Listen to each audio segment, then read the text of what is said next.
नाकिस मुज़र सेहत खुराक के तदारक के लिए बलोचिस्तान फूड अथॉरिटी की कोयटा शहर समेत मुख्तलिफ अजला में जारी कार्रवाइयों के दौरान 2 जाली और गैर सेहत बख्श मक्खन बनाने वाले कारखाने सील करते हुए खाने पीने के 28 मुख्तलिफ मराकज़ पर जुर्माने आयद कर दिए। तर्जुमान बलोचिस्तान फूड अथॉरिटी के मुताबिक कोयटा के मुख्तलिफ इलाकों ज्वाइंट रोड और सर्किल रोड पर जाली और मिलावट ज़दा मक्खन तैयार और सप्लाई करने वाले मजीद 2 गैर कानूनी प्रोडक्शन पकड़ लिए गए।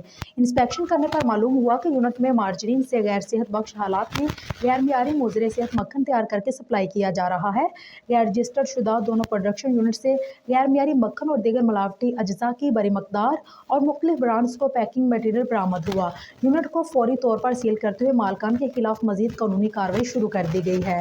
अलावाजी मिलावटी दूध की फरोख्त पर BFA की ऑपरेशन टीमों ने लोरालाई में क्रैकडाउन करते हुए 18 मिल्क शॉप्स को दूध में पानी खुश्क पाउडर की मिक्सिंग पर जुर्माना कर दिया।